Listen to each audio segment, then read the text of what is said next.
One of the breakdowns in marriage today, or relationships, or even dating, is that when a woman even will admit this and say it out loud, why do I need a man? I don't need a man. I can make money. I have plenty of money. I got my own thing. I got my friends. I don't need a man. So they're lost. Dr. John Gray. Dr. John Gray. John Gray, welcome back to the podcast. So good to have you back on here. Author of Men Are From Mars. Women Are From Venus. With over 15 million copies sold. With a PhD in psychology and 40 years of relationship counseling, he's transformed millions of lives. When the passion and attraction goes away, then little problems become bigger problems. And it could even look like they're having plenty of sex, but a woman's really not enjoying it. You know, the man's always going to enjoy it because you can't have sex without the erection. The greatest thing a woman can do for a man is to enjoy sex. See, if a woman enjoys sex, it means you've been doing the things she needs to come back to her female side. There isn't more sex today. More and more I see reports. Most people are not having sex. There's a small group of 10% of men who are getting sex. They're over 6 feet tall. They have a job and they've got a good story online. They own a house. And so that's what women are looking for. They want a guy with a job, a guy who's taller than them, somewhat handsome. It's not really a requirement. Especially when we have the conversation of men's mental health, because men have suppressed their emotions. They don't talk about it. And all these No. That's all nonsense. Saying, that's all nonsense. That's the line. Men are suppressing their feelings. Men are talking too much about their feelings. They're whining and complaining. John Gray, welcome back to the podcast. So good to have you back on here. Thank you. Happy to be with you. I'm so excited to have a chat. Last time we had a very in-depth conversation on relationships, all these sorts of things. I want to extend it and I want to dive into different types of angles on it this way, because obviously you've been studying this topic for the past, I think, 5 decades. One of the top leading experts in the world when it comes to relationships. So I want to start with this. In a world right now that feels like I get a lot of questions of people that I work with, and a lot of them are sort of saying that dating is hard right now, or like guys are different, women are different, all these sorts of things. So I want to sort of have 2 conversations here. One on the difference of new age dating, but for the people that are already in relationships, I want to start with this for them to sort of get some information on what are the early signs that we need to look for of a relationship breaking down. Lack of sexual attraction is a really key factor. When the passion and attraction goes away, then little problems become bigger problems. That's one of the most clear symptoms for couples. And it could even look like they're having plenty of sex, but the woman's really not enjoying it. You know, the man's always going to enjoy it because you can't have sex without the erection. so that means, but when his erection's not there, then that's also a warning sign. You know, when I talk about men and women, I look at the values of both sides. And what I know from my experience is that women need to feel very much loved. Not that men don't, but women need to feel that they're a priority, that they're seen, that they're heard, they're not ridiculed, they're not minimized, they're not neglected, they're not ignored, these are some of the key things that women complain about. They feel like he doesn't really care, or he gets angry, even though you only get angry when you care, but it's not a way to demonstrate caring. Caring is consideration of your feelings, your sensitivities. Women need to feel understood, that in a way that you're not just listening to her and then arguing back, but you're hearing her point of view. And men need all of that, right? But women need it more, and they need it more because when you demonstrate caring, affection, consideration, understanding, empathy, taking on the side of someone, respecting their needs and wishes. When you do that, it raises a hormone called estrogen in the body. It's a mindset. When somebody treats you that way, your estrogen levels go up. When you treat yourself that way, also your estrogen levels go up. So men aren't taught to do that. We were never trained how to provide messages that would say to a woman that she is that priority, and vice versa. And the reason we're not taught is in historical relationships, that wasn't required. You basically showed that you cared by sharing your income with her, by doing the dirty jobs, the dangerous jobs, the difficult jobs, doing your best to make her happy and provide a lifestyle that would support her by making money. But as soon as men make money and women make money, the dynamic changes. Okay. It's not like, well, she doesn't feel so important just because he's making money for her, because she's also making money. So there's an understanding that I have, which is, so we have to find another way for her to raise estrogen in a woman. If a woman is hungry and a man feeds her, her estrogen will go up. Estrogen goes up whenever you feel I have a need and somebody's there for me. I can depend on them. They're reliable. They're a support for me. And when that estrogen is not being stimulated, women will not feel the desire to have sex or enjoy sex. It's ironic that there's a paradox to everything I say, that many women in their 40s will complain to me and say, you know, my husband doesn't want to have sex anymore and I want more sex. Well, it's not like her body is wanting more sex. Her mind is telling her, I want him to feel sexually attracted to me again. So it's not like she's really wanting sex.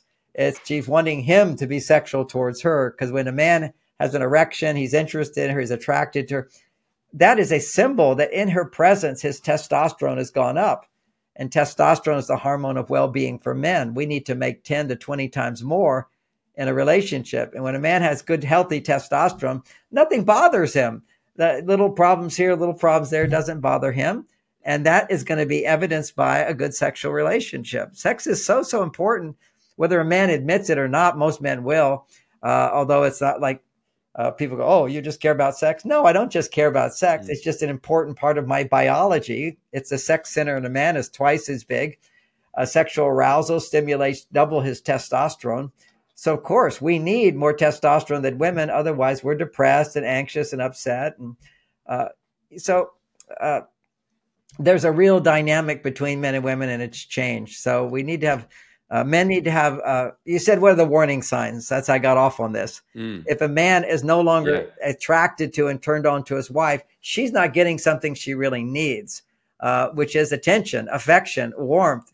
And, you know, if I'm sexually satisfied, and I happen to be, nothing upsets me. Okay. You know, you're kind of like king of the world when that happens. And so you're like, you're the alpha. But when a man stops having sex with his partner because she doesn't enjoy it, or he could be having sex, but she doesn't enjoy it, his testosterone starts to go down. His interest, he may be addicted to sex still. He may be wanting sex, but it's because his testosterone's down, and it's a way for him to pump it up. Like pornography is a way that a man can knock up his testosterone in 8 minutes. And that's the average time men do porn. It's 8 minutes. It takes 8 minutes to get online, to find somebody, to do the deed, and never want to see her again. It's such a, what men don't realize is they lose their spirit. They're losing their connection with the divine. It's a life-draining force, which is why every spiritual tradition throughout time has taught men not to have sex with themselves. They should be with a partner. It's very interesting. So it's kind of like a downward spiral. So let's talk. So what about for the people? So you say, so one of the biggest things of a breakdown in a relationship is the lack of wanting to have sex. I say that's a warning sign. It's a warning sign. Yeah. And then what the symptoms of that are going to be, she's going to be complaining more, feeling neglected more. He's going to be feeling unappreciated. The words that men will say, they're not going to say, gee, I'm not having sex, although some do. They'll say, no matter what I do, it's never enough to make her happy. See, this is what men need, is clear messages from a woman that I provide something of value and meaning to her happiness. And a man gets the most evidence of that. This is a biological response, is when a woman's estrogen levels go up, when she's feeling I can trust a man, I can depend on him, he's reliable, I appreciate him, he's my go-to guy, I'm lucky to be with him. See, those are all messages that raise testosterone in men.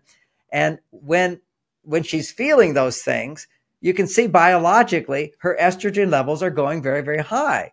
So literally there's a silent communication that goes on between men and women. When a woman's estrogen goes high, she puts out pheromones, and we men have a little nose inside of this nose. It's 2 little flaps up there, and its only job is to smell those pheromones and turn on the arousal. Okay, it's just a woman with high estrogen. Wow. This is why men were typically attracted to young women. It's not that older women are not attractive. I mean, my wife is amazing, but it's because it's a deeper level. But the attraction comes from the biological difference. See, we have a biological polarity, like 2 magnets, a positive pole and a negative pole. And if a woman is producing a lot of estrogen, 20 times higher than a man's, okay, this is a lot of estrogen. That's when they're romantically aroused. But even if she's not romantically aroused, if she's young, at certain times of the month, she will be pumping those high levels of estrogen. And that will sends a message to a man to get turned on to her, to be interested in her, to be attracted to her. It's not like he wants to marry her or anything. It's just that the body becomes alive. Oh, I got a job to do. So he may not even be thinking. It's just a reaction. And they've done studies on men in universities, and they find every minute men are thinking about sex. Now, they may not be aware of that. That's what the study did, is whenever you're thinking about sex, like who's getting sex, and oh, that skirt, it's a little short. Oh, I like that body type. Oh, who's driving that fancy car? I bet he's getting it. But they were supposed to click and record every time. And it's like several times every minute was the average. It's that this is now, as you get older, it's going to be less because your testosterone levels are lower, or you're married. What happens when you're married is you produce different hormones when you have sex. If you have sex with yourself or with porn or a prostitute or a one-night stand, you have a certain hormonal reaction afterwards. But if you have sex with your wife, someone you love and you're committed to, your body makes different chemicals. They measured this. And one of those chemicals is called, I forgot the name of it. It'll pop up soon. Prolactin. That chemical is called prolactin. And what prolactin does is it builds up inside of you. It keeps you from wandering to other women. See, we're designed to men to keep making babies or keep looking for a woman until we get one. And that's the wandering eye. You're looking and looking. But if you find love and you actually have a loving sexual experience, then it will make in the man's body prolactin, and that will cause disinterest in having sex with other people. It will also cause disinterest in having sex with his partner unless they have a natural polarity, unless he's more masculine than her and she's more feminine than he is. And what I mean by biologically. I want to understand this more, because what I was wanting to sort of segue into was, it seems like, and I'm not sure, but like I haven't looked at any statistics or anything. Maybe you can talk on this, but the amount of people that might be cheating or being disinterested nowadays as compared to, say, 10, 20, 30 years ago, I think would be higher.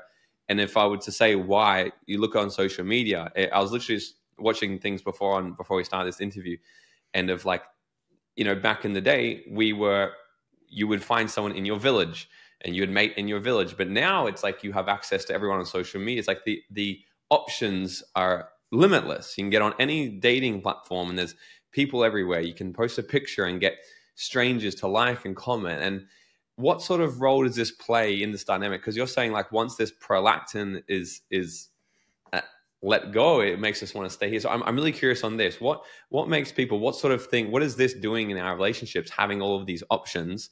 And because, can we dive into this? Yeah. Oh, yes. It's a big subject. I'm going to take one slice of that pie and another slice as far as you want to go.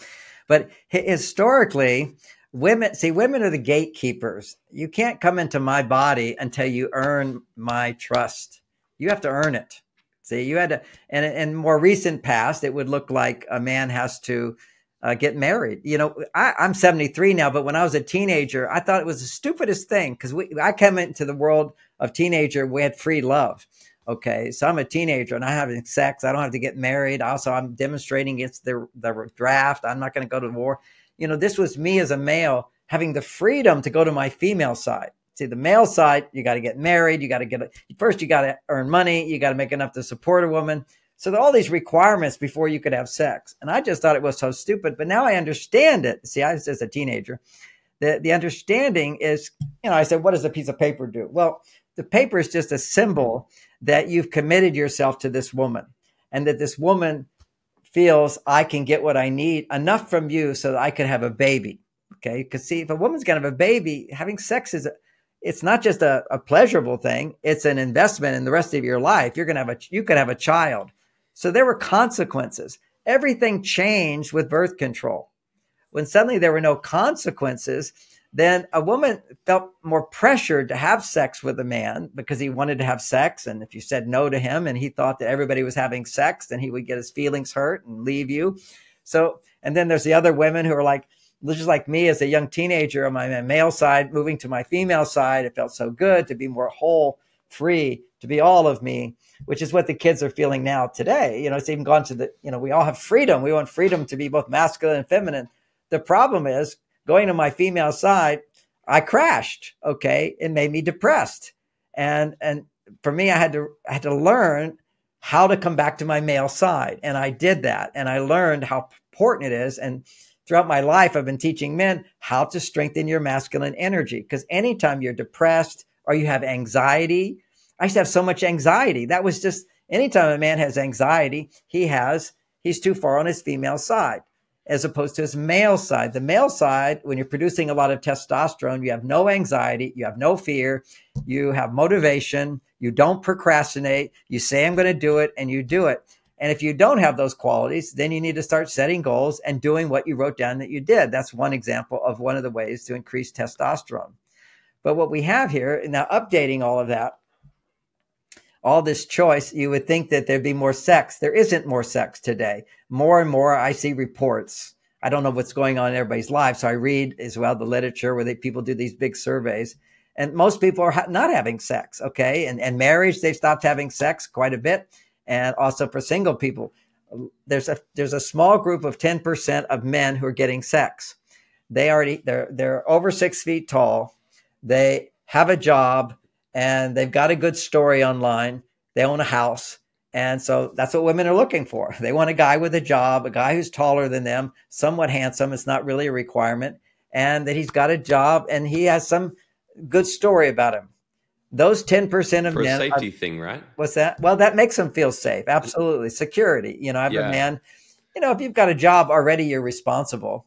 I remember, as a young guy when I was dating, just bring my dog along. If a woman sees a guy with a dog, see the way he's taking care of his dog, he must be pretty responsible. Because, this is an interesting topic, right? Because like you do see quite a bit on social media these days with women being like, I want a man 6 feet, and quite, and then on the male side, people are feeling sometimes like less emasculated of like, oh, I need to be the provider and etc. And I'm like, well, it's not necessarily, in my opinion, I don't think women these days are going, I want a man that can provide and all this stuff. It's not for the money. It's for that exact reason. It's like a guy who has his shit together, a guy who has a good career, a good business, has his life in order. It's not necessarily the money that they're after. It's the money you have is a byproduct of the thing I actually want, which is someone who's certain, decisive, and is safe to be around. Yeah, that's a nice way of putting it. Am I on the right track? That's a very nice way of putting it. And but when a woman doesn't have money, money becomes a bigger factor. Women can say what you're saying, which is, I don't care that much about money because they've got a job. Okay, because women today have a job. No woman in the past said money was not important. You can go to China, indigenous cultures. Well, I'll go more modern indigenous cultures. China. Dating there is the woman's parents are there. They want to see your resume. They want to know how much money you make. It's about how much money you make. Go to India. It's what's your job? How much money do you make? I remember I was teaching at Stanford before I got kicked out because the students rebelled against me.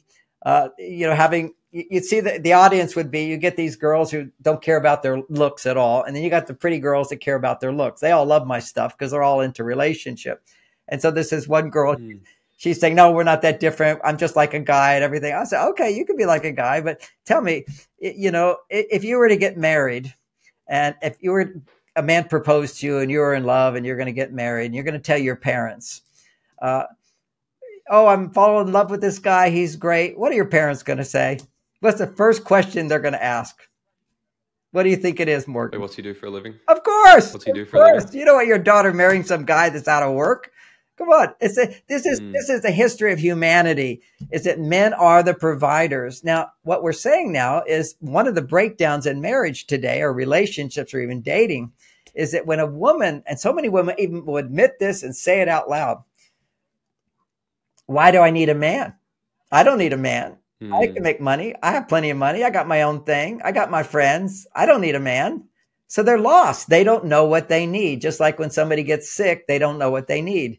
If you're getting the flu all the time, you're deficient in certain nutrients. But they don't know that. You have to learn to go to a nutritionist person. You have to say, hey, what you need is some vitamin D. You need some vitamin C. You need some of this, and you'll be healthy again. But people don't know what they need.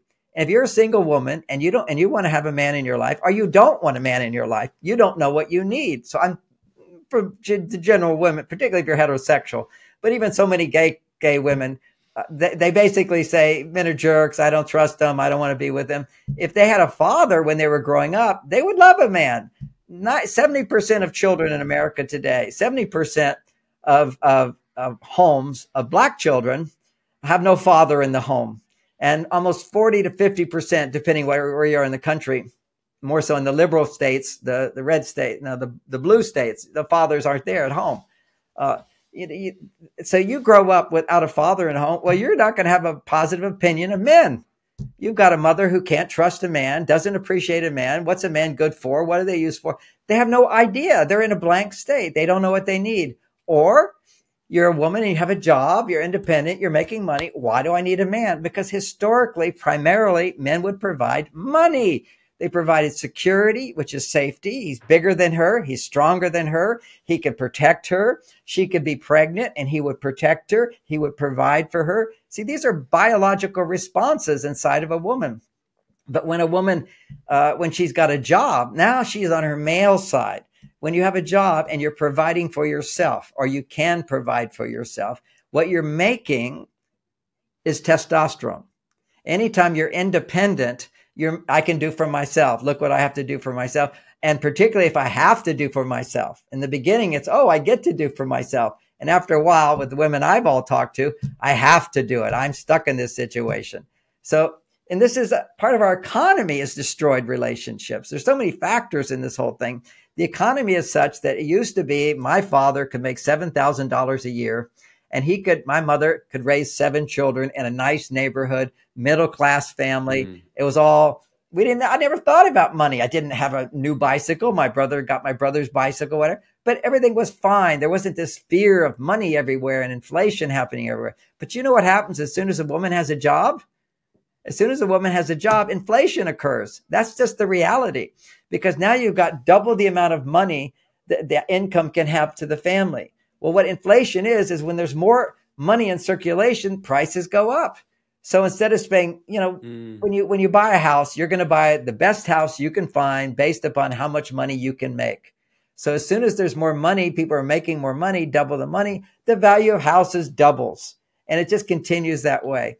And now you're stuck in an economy where a man can't provide enough for a woman. And he can't. You're generally, unless you've got some family money that came in, whatever, for most men, that's the case. And you just come back to looking at the frustration of so many options. People are having less sex. That's what you have to know here is as a result, you've got 10% of the men who are having women say yes. And then those men, they have so many options that they're never going to settle on one. So you've got a lot of men who are 45 years old, who are handsome or have money, and they've never made a commitment to love because they can't find the masculinity inside of them because it was so easy to get laid. They didn't have to work hard at it. Now you got 90% of the men who are just feeling beaten up. They're feeling, they hear, all the guys are having sex. Why are they getting sex? Why not me? And then there's a lot of resentment with some men. Women just want money. And you're trying to cover that up by saying, they just want security. And I agree. But no, bottom line, women are turned on when a man has a job and proves he has money. It's maybe, her requirements for money is not as great because she can make money.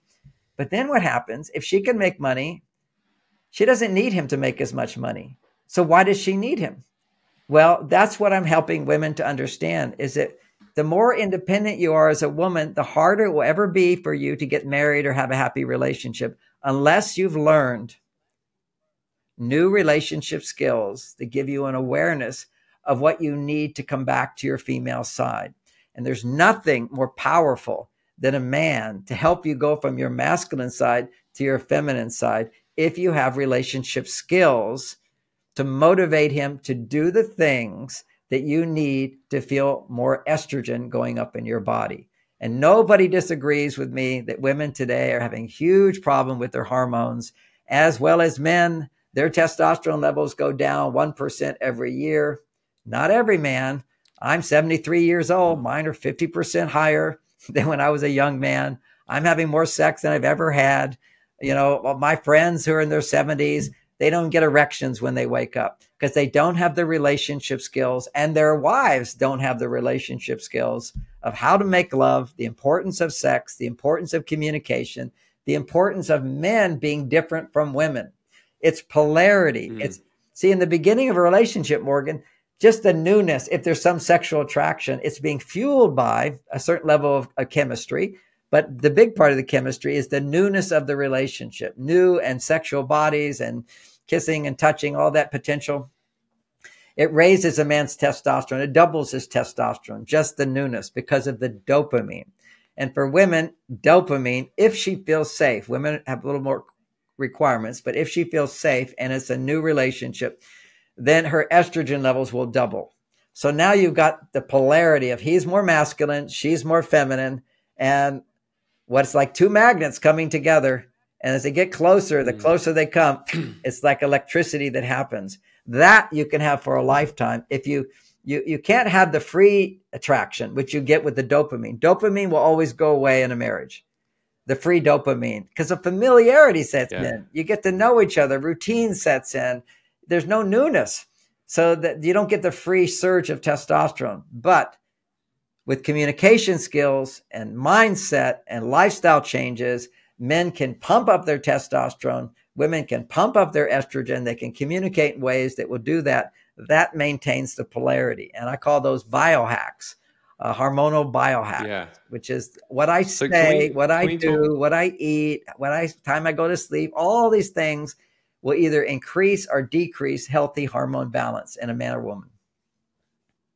I want to dive into this because, like I agree. I think like if I grew up, dad worked, my dad had like a 65,000 a year job or something, family of 6, including mom, and mom was at home. She did all the stuff and it worked. And now my partner's on a great income on her own. I own multiple companies and I'm like, there's no way we could ever, like, I'm making even $1 million a year now is like not what it used to be. And so I understand there's a lot of females that are working now and they want to be entrepreneurs. And there's this, and my partner specifically, she's very ambitious. So, and she's very good at, she works in sales and sometimes she can come home and be in sales mode still. And I'm like, baby, go have a shower. I'm going to do dinner, relax. I get into feminine. So, and she's very good at switching, right? Depending on how the day was. But for the women who are quite ambitious, even like entrepreneurs, because a lot of entrepreneurs listen to this podcast, what can they be doing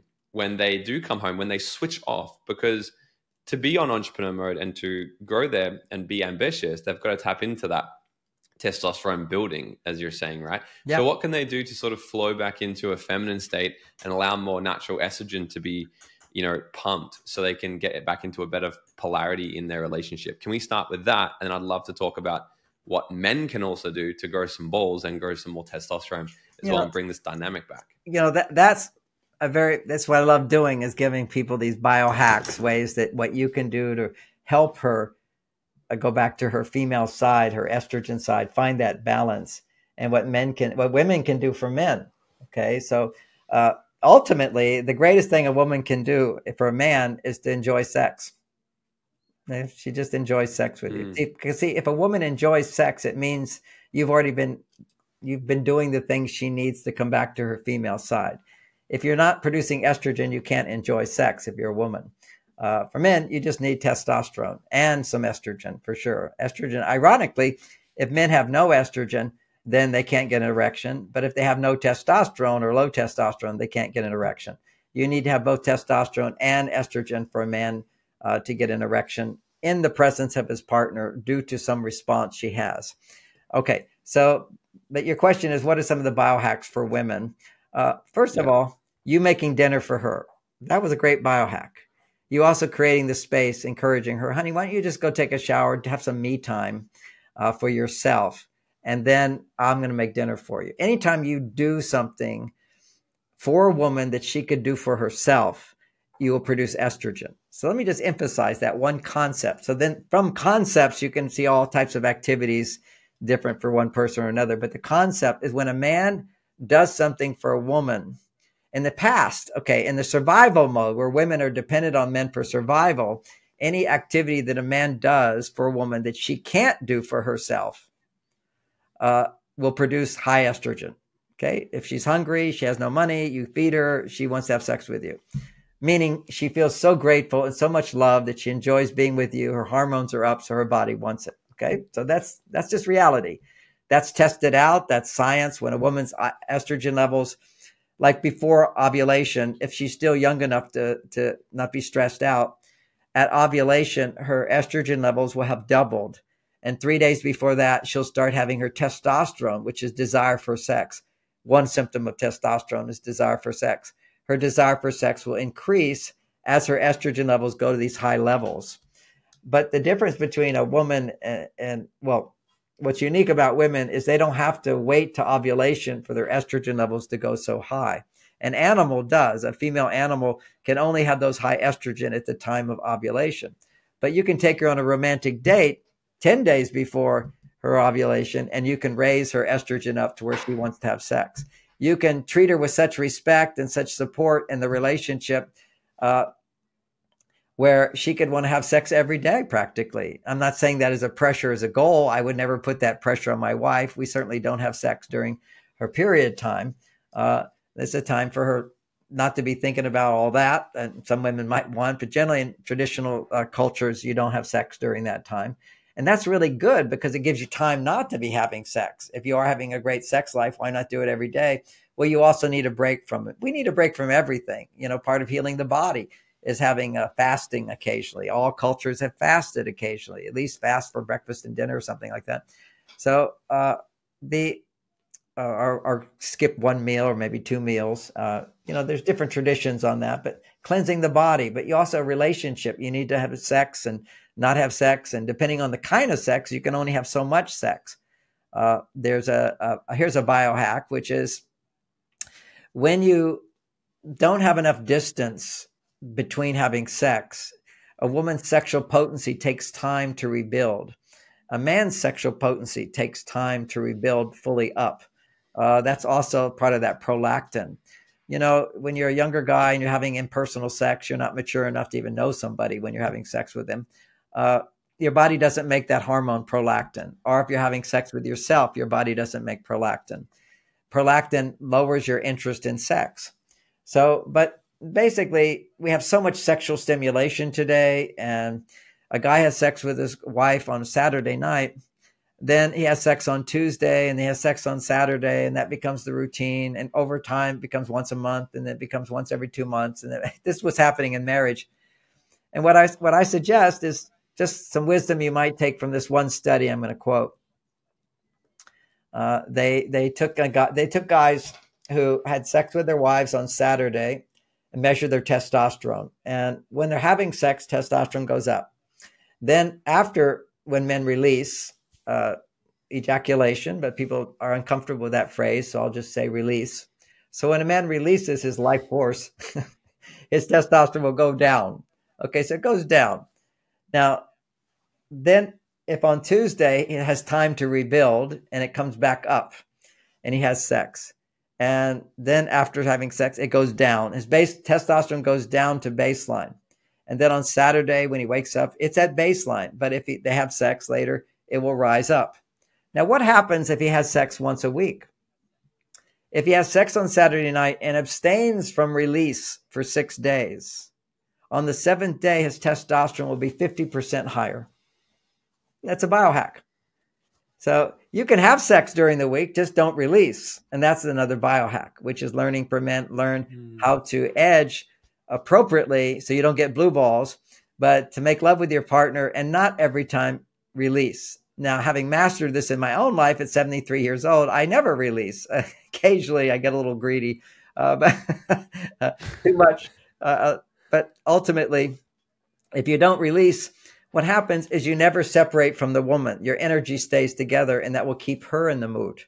That keeps the sexual potency there. The attraction is sustained literally all the time. So you could have sex every day and you're in your 70s. This is what's possible. The women's sexual potency and interest in sex has a lot to do with their estrogen. When you don't release, her estrogen doesn't crash. It stays high. And your testosterone, it does crash a little bit. But if you release, if you go 6 days your potency will build up enough. So now you have the same kind of interest and attraction and patience that you had when you first fell in love.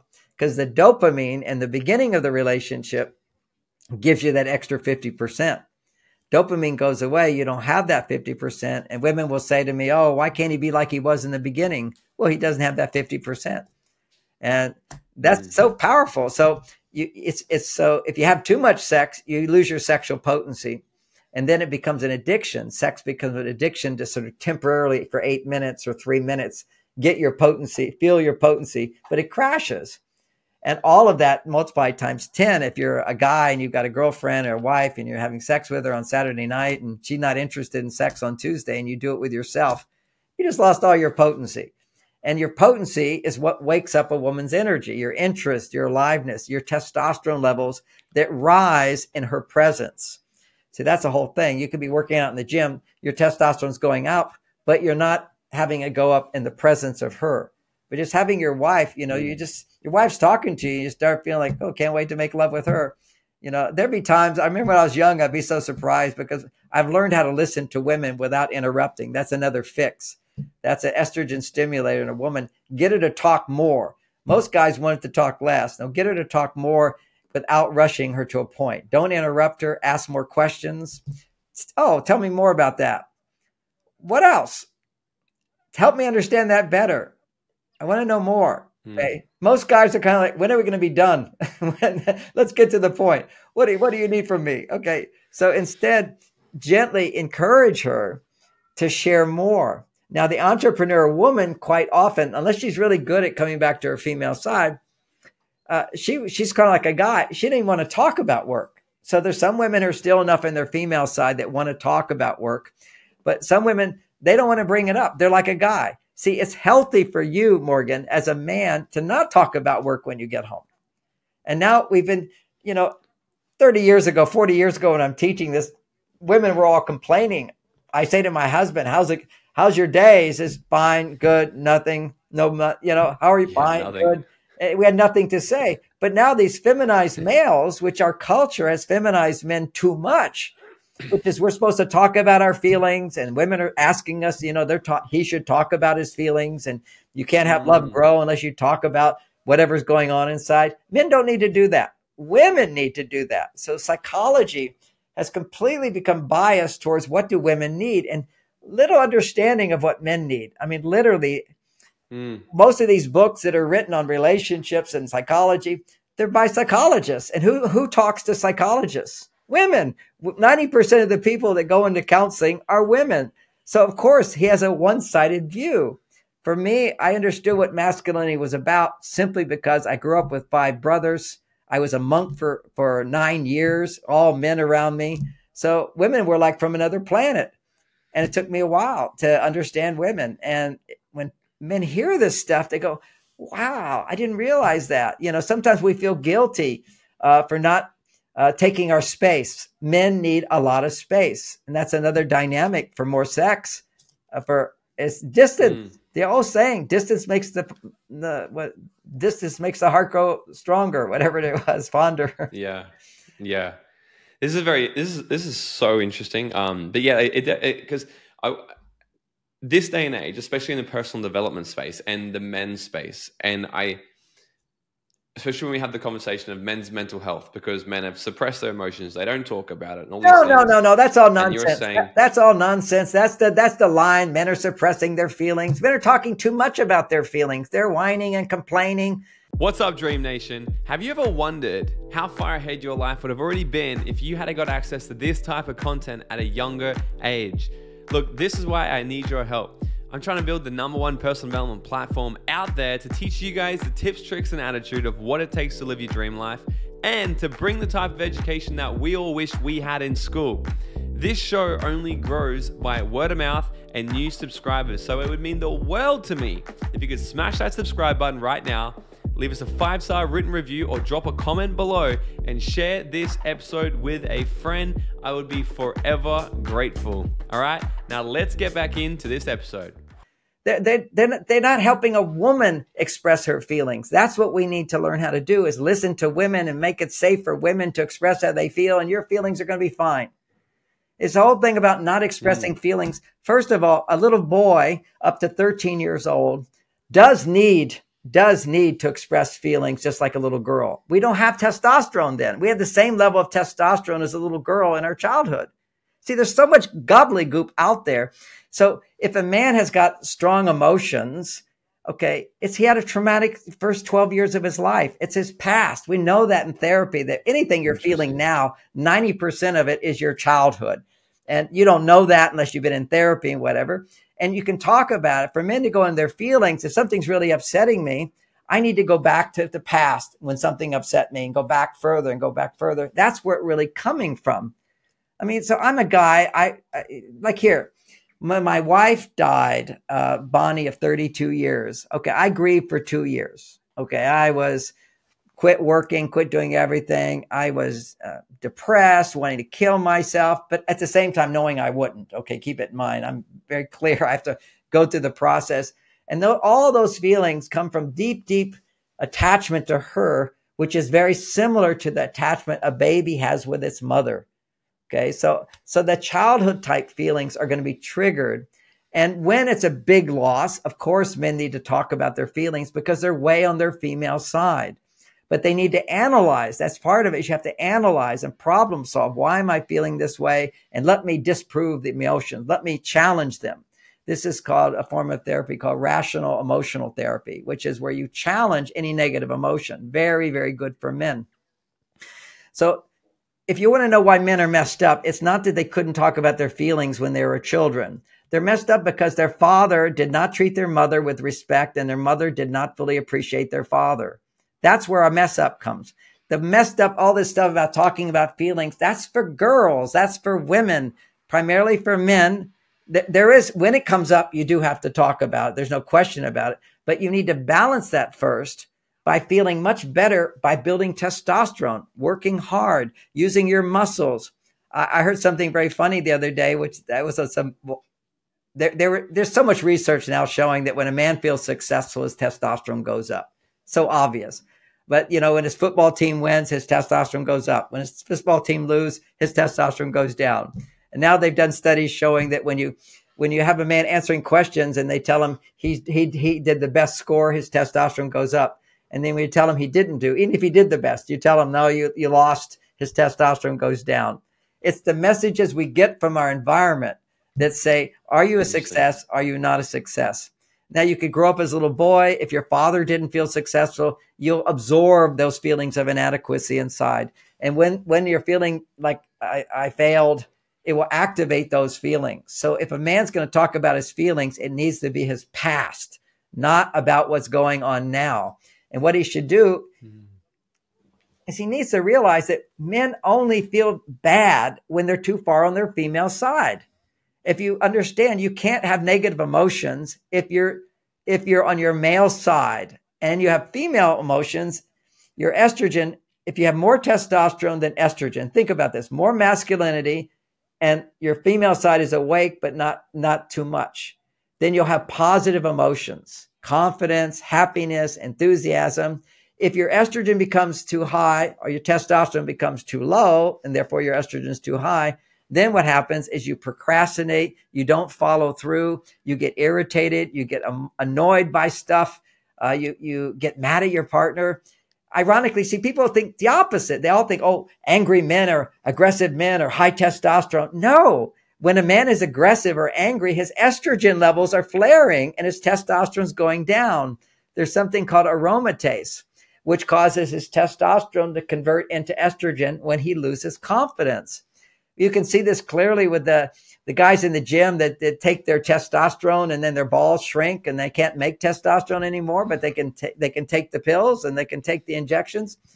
Well, if you take too much testosterone, what's going to happen is aromatase kicks into gear and turns your testosterone into estrogen. So you get a bit big, you get breasts, you get big belly, and you also have road rage. That's all about men. See, so right in front of us, people just don't see it. This is so clear.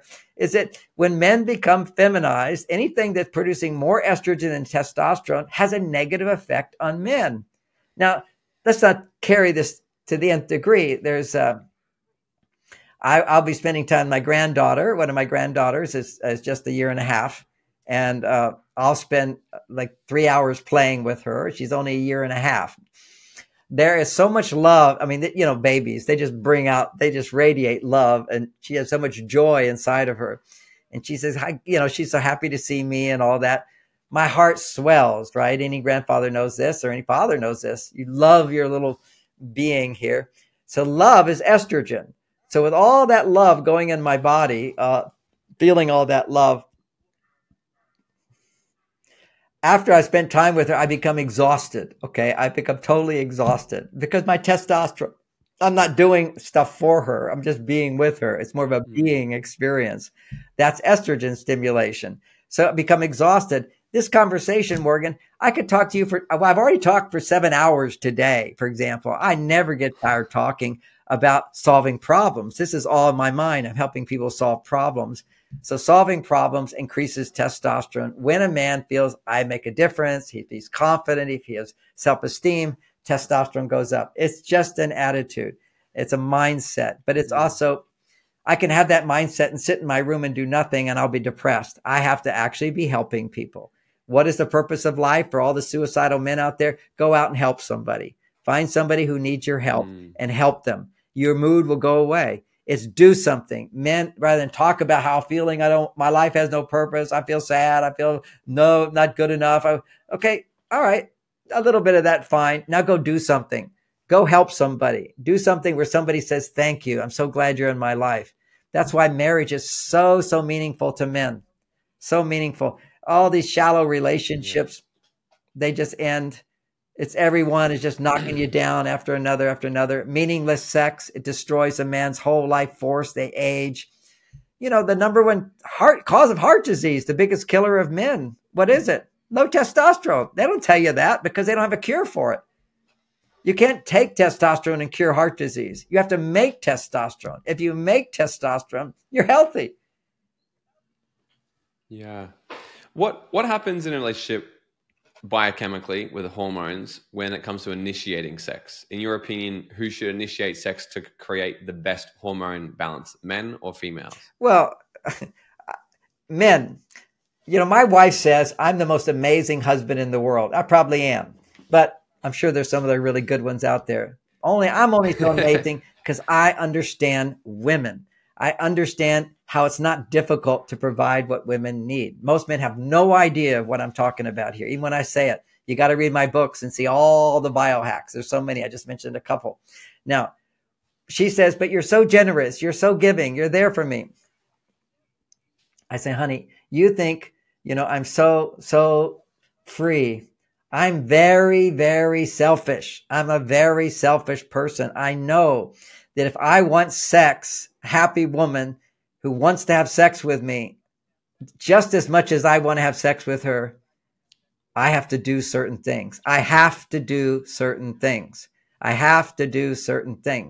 Now, men don't know what they have to do. In the past, my father knew what he had to do, which is ignore my wife and just go out and make money and come home and be the policeman, spank the kids if they're misbehaving. He had a much different job. I won't say it's an easier job because he had to go out and make money in the world and support his family all on his own. And he did that. And so when a man can do that, like in your family, your mother had all this love with the kids, but she had a husband who provided a circumstance so she could do that. And so she was always grateful in her heart because he was doing something for her that she couldn't have children and do for herself. Okay. If she could have children, you can't go out there and make all that money. So she was gratitude. And that's what men need, is a woman who is grateful. And therefore, if a man was interested, she would be interested in having sex with her. So the idea is to build a woman's hormones up so she wants sex as much as you. So that's the ideal. Now, the reality is men initiate sex. And the reason they initiate sex, unless you're me, you don't have to, because you could say, all right, let's hop in bed. We do it almost every night. It's fantastic because I keep her estrogen levels up. Now, I'm an advanced student in all of this because I've learned how to never release. If you never release, your penis will go higher than it's ever gone before. and it takes a while to go back down, and it's always there. And so you have the power as a man of raising a woman's estrogen levels, and she has the power when she's feeling appreciation and whatever for a man, it raises his testosterone up. But when a woman's an entrepreneur, so much of her life force is serving other people and not receiving back. She's giving and giving and giving. This is one of these, again, paradoxical kind of a statement. Women often associate, I give and I give and I give. And we know in all spiritual teachings, oh, it's not about receiving, it's about giving.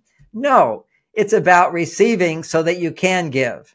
If you don't know how to receive, you can't give. Now, for men, it's about giving in order to get. You have to be, a woman's love is the reward that you get when you self-sacrifice, when you do things that you don't even like doing, you don't even want to do.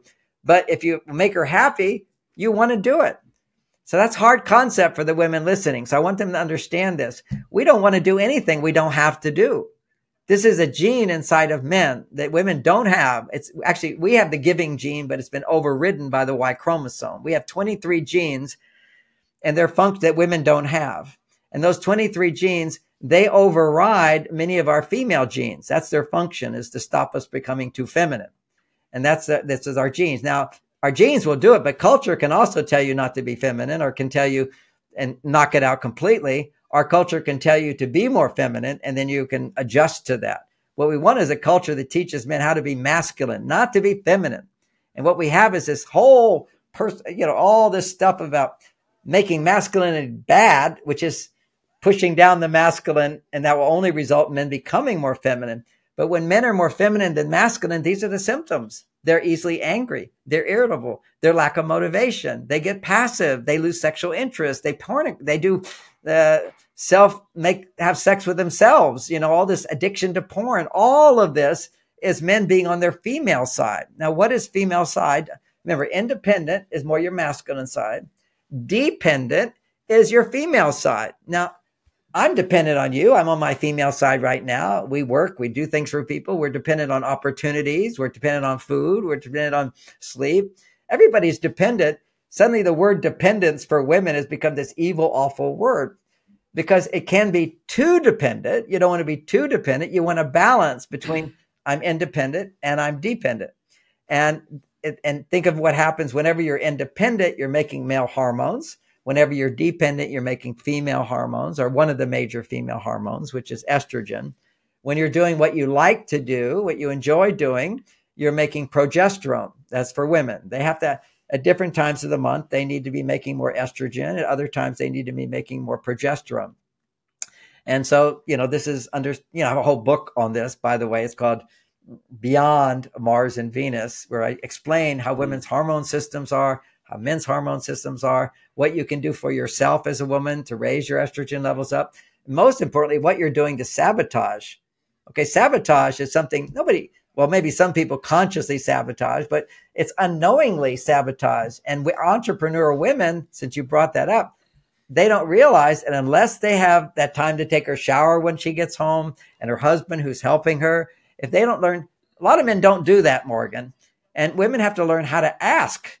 If a husband isn't helping you, how to ask for help. You have the wisdom to be able to offer it.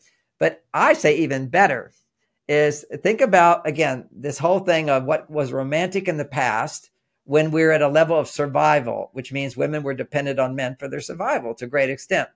We're not in that place now. Women go out and get a job. Okay, so everything changes in your psychology. Your needs change. I don't need a man to make money. Well, what do I need a man for? I need a man for a new kind of emotional support, to feel loved, to feel heard, to feel seen, to feel helped. But if you're on your male side, you don't feel like you need help. I was just counseling a couple today. And what was the big upset? The big annoyance that he has with his partner is, he'll be a little frustrated inside about he's got some stress going on trying to figure something out. And then she'll offer advice. Have you thought about this? And you think about this? And you're going to do this? It's completely annoying to him. And I said, well, how can he say, don't give me advice when I'm not asking for it without you feeling rejected? And she's kind of like, I don't know. It'd be so rude for him to say, I don't want to hear what you're saying. Well, see, if you need my help, I'll listen to you. But if you're giving me help that I'm not asking for, it's insulting. It's like stepping on my foot. What am I supposed to say? I can't say, hey, you stepped on my foot, move off. But she's going to feel, oh, I'm just trying to help. I want to give you advice. And really, he doesn't want to help. And he says very clearly, if I want help, I'll ask for it. Well, then that means I can't talk. No, you can talk about whatever you want. Ask for my help. Share what's going on in your life. Have conversations with me, but don't do it with the intent to try to help me, because she would do that. And so many women do that. I call it in Men Are From Mars, I call it the home improvement committee, where women will offer unsolicited advice to improve a man. Let me help you. Let me help you. And what women don't realize is, again, by giving men help, and the men who are like, okay, I don't want to reject you, so I'll take your help. Then after a while, she'll be angry at you because she feels I'm helping you too much. She sets it up. I'll give you a little example, Morgan, of, I was a yogi, I'm a meditator. I have a lot of self-awareness. Not all men have that. And so I spend my life reflecting on anything that happens inside of me and studying it. So this is my life's work. So I married Bonnie, my wife of 32 years, until she passed with cancer. And I marry her, and we go out to the opera or symphony. And so she's going to wear something pretty. And I put on a suit and a tie, because I have consideration. She don't want me looking like a casual guy while she's dressed up. Women need you to dress up if they want to dress up. So I get all dressed up, and she said, oh, that tie doesn't go with this shirt, doesn't go with this at all. Let me find you a tie. Okay. So we go in the closet and find the right tie. This happens again. Oh, that doesn't go with your outfit. I'll pick out a tie. And then she does it again. She's going to pick out a tie. I found myself after the third time starting to pick my ties, and I go, oh, I'll ask my wife. And what do you think, honey? What do you think is a good tie? And this is what happens. Women start giving advice to men. And, all we want is our wives to be happy. We don't want to say, don't give me your advice, and reject. So we don't want to reject her. So we allow her to do that. And then we start becoming dependent on it because we don't want her. We want her to have everything she wants. But then she will start to resent after a while that you're asking me all the time where to go, what we're going to do. And he's only deflecting to her. So another biohack here is something we men do all the time. So I got so many that I can't do it all. We already covered an hour, but it's like Friday night, weekend time, a time for some special time with with your partner, right? Friday or Saturday. He'll wait till Friday night and he'll say, hey, honey, what do you want to do tonight? And he thinks he's being romantic because I'll do whatever you want. That's not romantic. Romantic looks like a week in advance, having a conversation with her and saying, hey, let's do something nice next weekend. What do you think you'd like to do? Just ask her, what would feel good to you? And she'll say, I don't know. I said, well, maybe this or maybe that. But often women will say, again, they sabotage themselves. They say, well, what do you want to do? And I say, oh, I want to go see this new movie. And she'll say, okay. Then in her mind, she's thinking, I said yes to what he wants. Next time he'll want to do what I want. and then you have the conversation again. It's like, oh, honey, what do you want to do? She says, well, what do you want to do? Oh, I want to go to here. And she'll say, okay, I guess I have to do more things for him before he wants to do things for me. But I thought, because I said I want to go do it, and she said, okay, let's do that I came up with the best idea. What you have to know is women are not good at asking for what they want. Even as entrepreneurs on their male side, when they get in a relationship, they're not good at it. And partially because they feel like I shouldn't have to ask. You should just know. And that's what women have to grow up and realize what an immature fantasy world they're living in, and they're never going to get what they want. And what I have discovered is once you get to the place where women are more independent, therefore you're not in total dependence on a man. Now, what is romantic? Remember before that, romance is when a man does for a woman what she can't do for herself. Now what romance is when a man does for a woman what she can do for herself, but she doesn't have to do because he will do it for her. And even more importantly, which brings it to an even higher level of estrogen, is a woman asking for help and a man responding right away with a happy to do that. Kind of like you're flying first class and they come to you. Anytime you want something, just push this button. I'll be there for you. You can have whatever you like. I'm happy to serve you in any way you like. Be the positive person when a woman has a request, because it hurts to ask and have somebody go, oh, I'll get to it later. Or, oh, I'm busy with this. So I teach another hack is that the 5-minute signal. After a while, you don't need the 5-minute signal. But at least every day, a woman should ask a man to do something that he should do something for her that she could do for herself in a 5-minute window. So that could be, would you make me a cup of tea? It could be, would you find the remote control? It could be, would you find my phone? Would you get the oil and give me a foot massage? And now do my right foot. And now do my left foot. She has to ask him to do stuff, because it is it's what it's called in psychology a pattern interrupt. When you're an entrepreneur, you're spending all day what I have to do, what I have to do, what I have to do, what I have to do, as opposed to what I get to do or what somebody can do for me. So you have to interrupt that pattern every day for women in our culture today. So in a relationship, you say to your wife, honey, I just want you to know every day, put your hand up. We're going to practice you asking me to do some little thing for you, and I'm going to jump on it right away. No matter what I'm doing, I will be happy to do it right now. Because there's something really exciting for women when she knows I can ask and get it right now. So many men say, I'll get to it. Because see, we live in a world of priorities. If it's a little thing, it gets to the bottom of the list. You know, I'm figuring out how to make money. I got to finish this contract. I got my emails I got to do. I'll get to it later. And we don't have that motivation to do little things. So you just do this and you ask for something little. And what's so interesting is when you give her an immediate response, it'd be like, I remember when one of the other biohacks I discovered is 4 hugs a day. So 4 hugs a day, very important for women, whether they know it or not. See, a lot of this stuff, women go, I don't care about that. It's not that important to me. It's because they're on their male side. Okay. I would have never given 4 hugs a day. It wasn't that important to me. Now it's very important because I know it's what's required to help my body, my wife's body to produce the hormone oxytocin. A 6-second non-sexual hug will produce a surge of oxytocin in her body, which then allows her brain to reflect on the things that I've done for her that she appreciates. And I remember that they need the hormonal support. Anytime you're being independent, you're pumping up your testosterone, your estrogen, your progesterone. It's not getting pumped up. Culture should be pumping that up. Now culture doesn't. We live in a culture where women have said the only way I get respect, instead of getting respect because I'm a wife, I'm a homemaker, I'm a mother, I've raised these children, I'm most important person. Okay. That's respect. Who do you respect? Well, Morgan, as soon as you say you made $1 million this year, I respect you more. I go, oh, Morgan can make $1 million. That's amazing. Wow. What does he have to say? I'll listen to what Morgan has to say because he can make $1 million. That's called respect. We're in a culture where you only respect people who can make $1 million. And yet when I look at the creeps that make a lot of millions of dollars, so many jerks make a lot of money because they're crooks. They don't deserve my respect at all. I would still give it to them. My reaction when somebody had made a lot of money is like, oh, okay. Well, what did you do?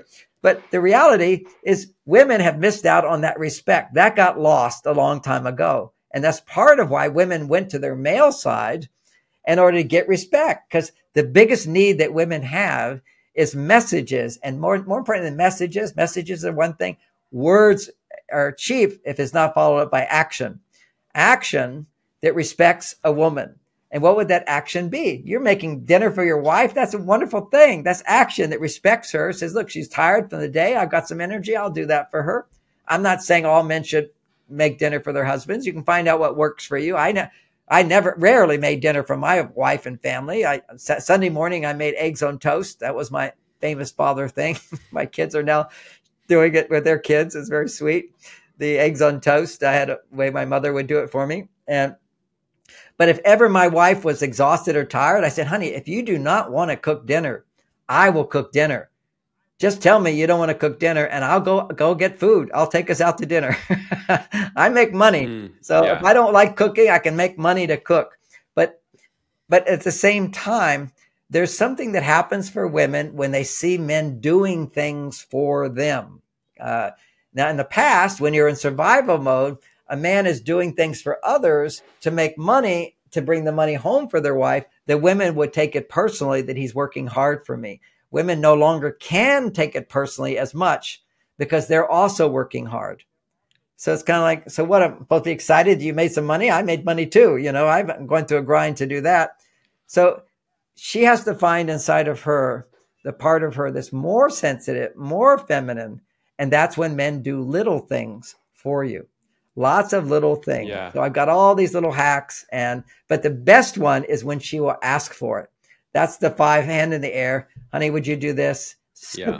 And I just go, sure. I get up right away. I put my TV on pause. I get up and do that. I'll stop whatever I'm doing. Even when I'm doing emails or my work, if once a day, it's like she needs to interrupt me and not feel that, oh, I can't approach my husband if I was to need him. What about for the people who are single, right? So a lot of this was contextual for people that in relationships, things they can do. What about for the single female who's ambitious, who's going, I just can't find the right man, no men out there, and they're in this sort of way, and like, how can you do this on their own to get themselves back into a natural flow to maybe get in a vibration to attract someone who's high in testosterone? It's very hard. So sorry for the women today. You need to be making estrogen to attract the right guy.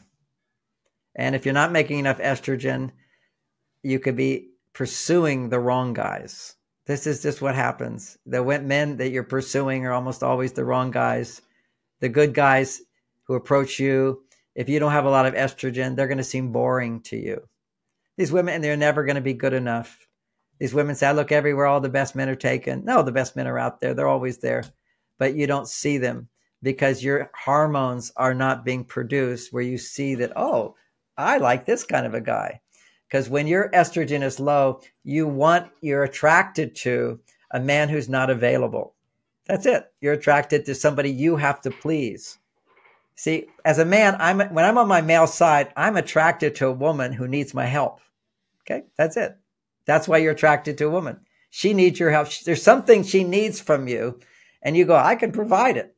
Okay, so that's what raises your testosterone, is something I provide. So when a woman's producing more of her male side, she's going to be attracted to and she'll pursue men who are not available to her. That's just what it is.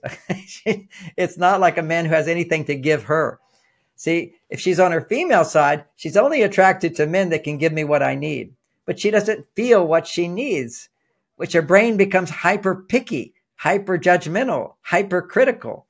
And the only man she's not going to be critical of is the man who's not available to her, who basically wants to use her. And now we're back to the whole dating scene with the 10% of women, the 10% of men who are getting laid are these women who want that kind of man. And they pursue that man. And now they're bitter about men because those men do not want to make a commitment.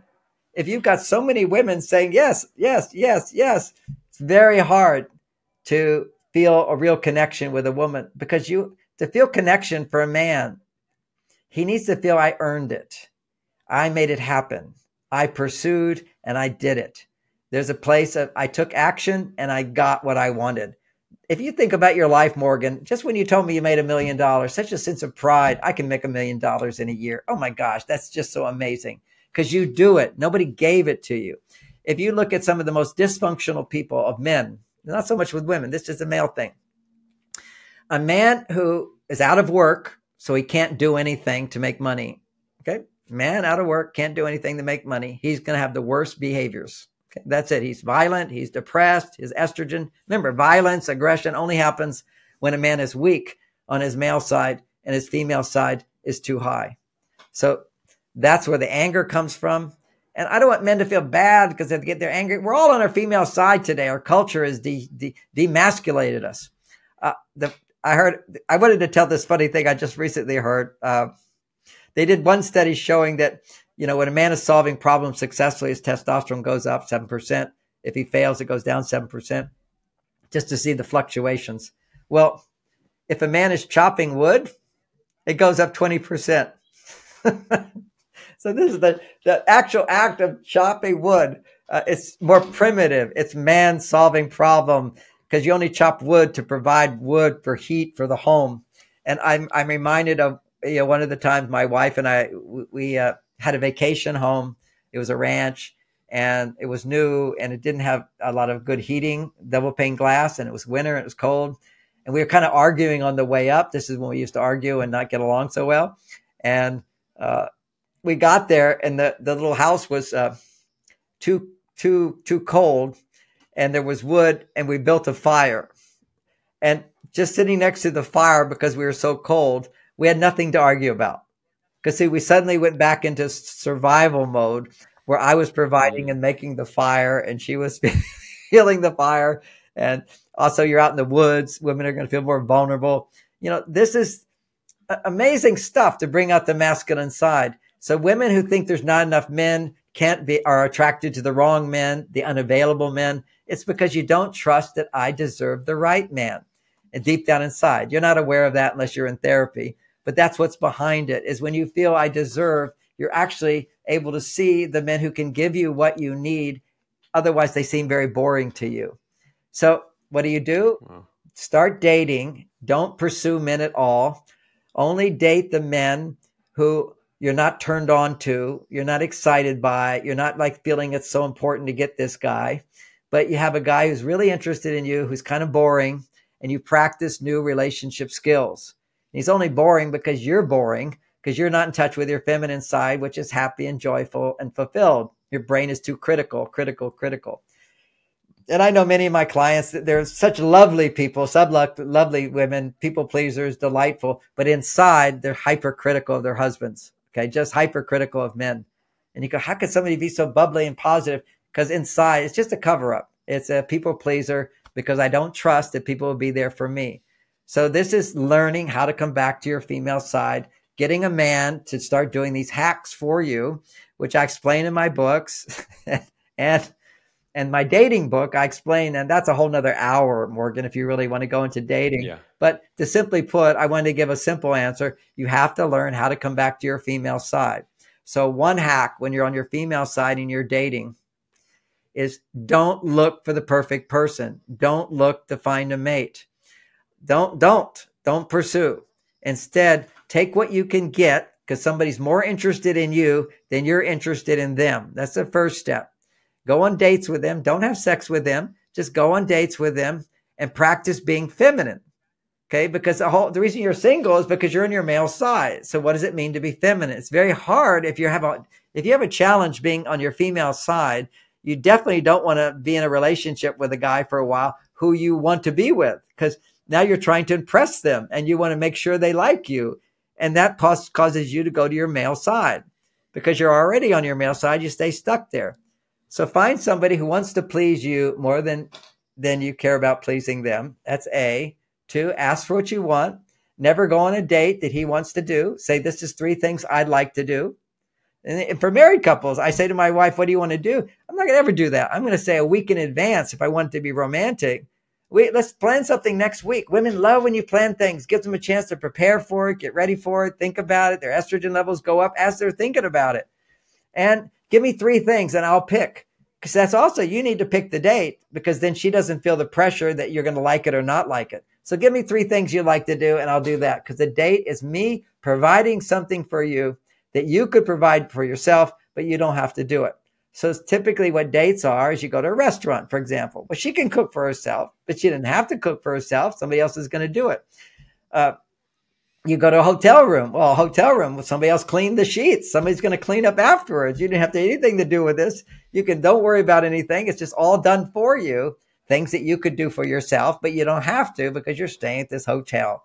So this is what romance is about. But you don't have to go to hotels always and go out to eat always. Every day you can create these hormones by doing things for her that she could do for herself, but she has to ask for it. That's the big estrogen. That's her part of it. She has to be the one who asks. You can't just expect the man to be a mind reader and whatever. It's a two-way street romance. So when she is opening up, asking for what she wants, he delivers. When he delivers your request, boom, he bonds with you more. So we'll do one more fix when it comes to dating. Yeah. You date not to find your partner, but you create a series of dates, and your goal is to feel good and have a man do things for you. So you definitely would never pay for the meal. You would ask him, let him pick from places you'd like to go. Don't let him pick. It's always going to be you sharing what your wishes and needs are, and he will fulfill it. And you'll get no resistance from him. And clearly, just because he wants to have sex, don't have sex with him. And if you want to have sex with him and he hasn't even dated you for long, then you're not in touch with your female side. The female side always wants to be seen and heard and feel safe and get to know somebody. And then the energy comes from the head to the heart down to the genitals. If it starts at the genitals, you're in fantasy land. You're imagining. You're not in reality. Women need reality. And a lot of women, if I'm not turned on to him, he must be wrong. No, get to know a guy, and sometimes it just happens. Sometimes it doesn't, and you move on. So create a series of positive dates without the goal of deciding whether he's the one for you. In the same way, if you were to buy a house, and if you were to come to my house, you'd say, oh, it's a beautiful house, everything. I used to do tours of my house. Now I'm just used to it, but it's a beautiful home. But if you wanted to buy my home, you'd hire somebody to look at everything that's wrong with the house. That's what happens when you're dating to look for the perfect person for you. Your brain goes into a mode of only looking at what's wrong rather than what's good. So take the pressure off of him and off of you. Be with somebody who you don't have to impress, somebody who's trying to impress you, and know that you have no obligation to marry him, to have sex with him, to stay anywhere. He gets the joy of providing something to a woman who's happy with him. And that's how sometimes women feel, well, I want to pay for the meal because I can. Or sometimes they feel, I don't want to be obligated to have sex with him. I say, well, you're not obligated to have sex just because a guy spends money on you. The fact that you appreciate the money is why men need women. It's women who can appreciate what a man can do for her. So if a woman has less money, she easily can love her husband more if he has more money. If she has more money, she doesn't get that benefit, but she can become aware that she needs more help coming back to her female side. Because generally for women who make money, they're not tending to their female side as much.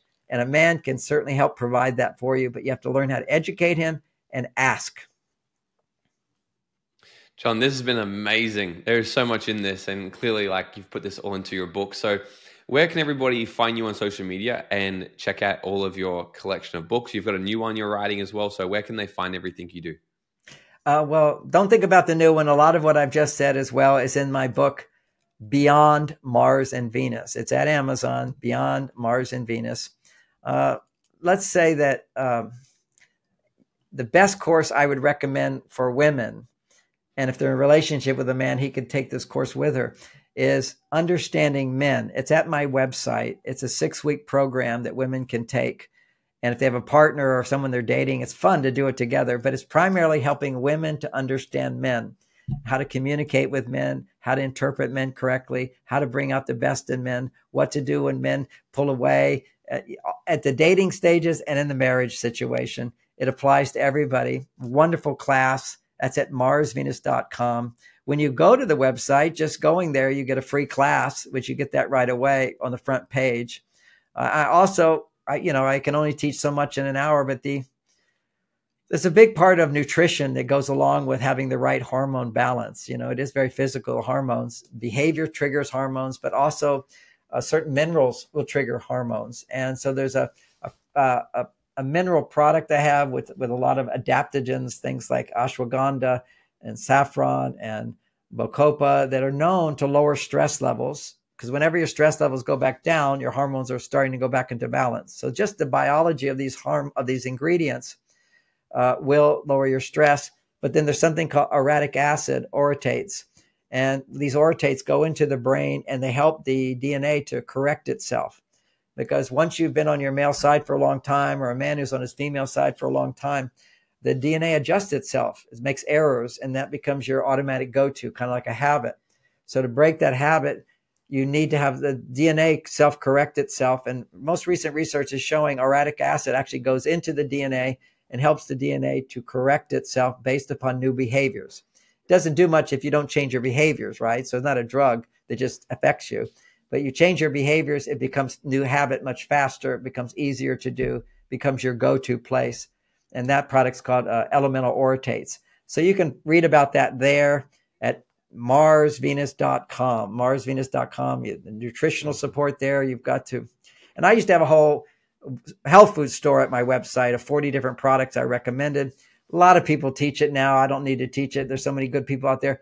But nobody teaches this one. And so I keep that one because it's not on anybody's list. And it's the most powerful substance to help balance the brain chemistry and balance the hormones that I've seen ever since I created a wellness center over 30 years ago, 25 years ago. So that's available at the website. Free classes available. And then class Secrets of Great Sex. Always a good talk, a class to take with your boyfriend once you start having sex. Really good because you can talk about it. A lot of times people don't talk that much about it, but it's entertaining, it's fun, it's laughter. I can do it in a very fun, playful way. And then we have a few other classes for people. How to bring out the best in your partner. That's all at marsvenus.com. And if you're ever wondering as a woman, how do I get my boyfriend or my husband? Clearly, Morgan, you're into this stuff, but not all men are because they think somebody's going to tell them they should be different and criticize them because most of these books do, not all. Is have him watch, just say I saw a really funny talk on YouTube, and it's my TED talk on Mars brain, Venus brain, John Gray, Mars brain, Venus brain. And when a man hears me talk, he realizes, oh, this is not a threat to me at all. This is stuff to help me make sense of my wife and helps her to make sense of him. And with that, we have a foundation for a lifetime of love. And I appreciate you having me here today, Morgan. Fun to talk to you. Thank you so much for coming on again, John. You're an absolute legend. So, and final question to wrap this up. I would have asked you last time, so let's hope you've forgotten. We'll see what comes out this time. If you were to go back to your 18-year-old self and give him 30 seconds of advice, what would it be? It hasn't changed. Don't masturbate. That was the exact answer last time. It's no question. It's not one question. I'm sure it took away at least 5 or 10 years of my life. I plan on living a long, healthy life, and it's known that if you don't masturbate, you'll live longer. But what you can do is, I wish I had my father teach me this, or my mother could even have taught me this, is that, when you're young, your testosterone levels are so high, and you don't have a balance with your estrogen. So you get these erections, uncontrollable erections. So you want to train your erections to not be dependent on ejaculation in order to go down. And you can do that. It's a Chinese technique they used to teach. They still do in China.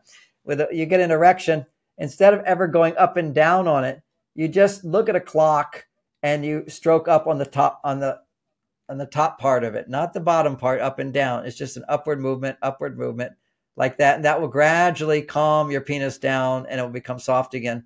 And you want to look at the clock when you're doing it and say, let's see if I can keep it up for 10 minutes. And then you just keep stroking it up without any fantasy. If you use fantasy with your penis, you're going to learn, you'll become a premature ejaculator. Okay. And you want to be able to have lasting passion, and you want vitality, and you want to be having great sex in your 70s and 80s, which I hope I will have. I am having. And this is all about, don't waste your life force energy.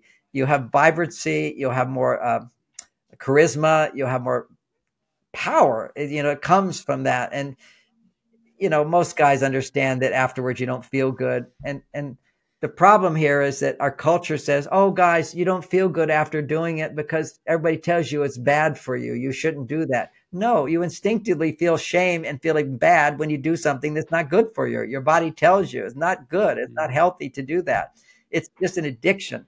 So, it's the most important one to get rid of. I still have a little bit of addiction to sugar, but it's only little, and I have no problem with that. But the penis one, boy, I would just never go there. That's such a blessing. But once you start going up and down, you get addicted to it. Just like if you take cocaine, you'll be addicted to it. It's a massive dopamine stimulator. Anyway, that's what I would wish I had known when I was 18 or 14. 14 is when I would like to have heard it.